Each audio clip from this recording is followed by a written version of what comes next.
Hello, my name is Nicole and I'm going to be going through my Project 1. So as we know, the aim of this assignment was to be able to find the most nutritiously satisfying meal for our made-up person that costs the least amount. I wanted to go into this with a little bit of a personal lens as well, as a university student trying to save money and be aware of my health. I wanted to go into this and really learn something about how I could potentially create the most optimal meal for myself while saving money. So I've created Iris, and she resembles a typical university student. She is moderately active, sometimes biking, walking. She's very conscious about her money, and she is typically university student. She works, 21 years old.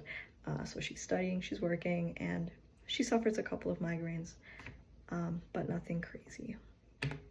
Then we've gone into our food items. These are just a couple of the things that I've chosen. I've written in my report and shown where I've gotten them. This is just the No Frills website. I've chosen 10 items here, and my laptop is a little laggy, but there we go. That was 10 of them. I'm now going to pivot over to Excel, where I can show you how I've set up this project. So up here at the top, this is just a very quick table that summarizes all of the food items I've chosen, along with all of the nutritional needs of Iris, the character I've made. I've summarized it into one table, just so that it's easy to see, as well as calculating the cost per serving. Very easy calculations.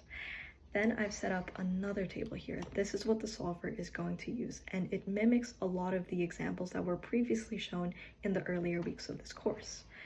The heading up here just shows the variables. I've decided to keep them as the regular names, so it's easier to debug. Then we have the solution row. It's currently filled in, but just to show that I didn't hard code any of this in, as I change the values to 0, these values also become 0. Now, the constraints here just show, they lead up to at least the nutritional needs of Iris. So we have lower bounds, upper bounds. Some of them just include 1, and this is just due to the variability of the sources I was getting for how much of each vitamin, how much of each mineral nutrient she needs. And of course, the objective here, these are just the values showing the cost per serving. And then this green column here, wonderful green column, this is going to show us everything we need. Although it will be reported to us in the answer report, I wanted to show it here so it's easy to debug. Now in our solver, this is how I've set it up. Very simple. The objective point is right here. The variables changing will be the solution row, and the constraints here show everything, the nitty-gritty of each bound, whether it was in between, higher bound, a lower bound, all of that is done here.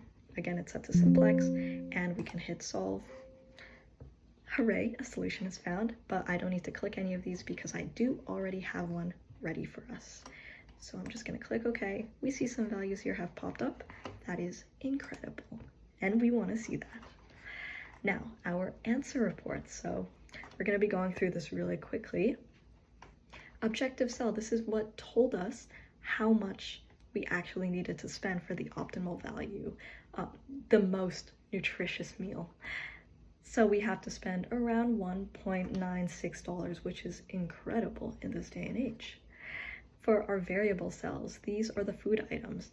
This table is going to tell us how many servings of each food item we are getting. We can see that we got eggs, milk, spinach, banana, peanut butter, and whole grain bread. Now, it is important to note that these are not the most incredible variations of foods out there. It's not a great selection, but it is very nutrient packed, and I discussed that a little more in the report, that it's not the most palatable, but it is very nutrient dense for our character. Then the last table here essentially is showing us how much of each nutrient we're getting. So calorie count, the fat, the protein, the carbs, all of that good stuff and how it's distributed among these items. And I also go a little more into that in the report. This was just a quick little blurb of how I was able to set everything up and how I understood this assignment to work. Thank you so much.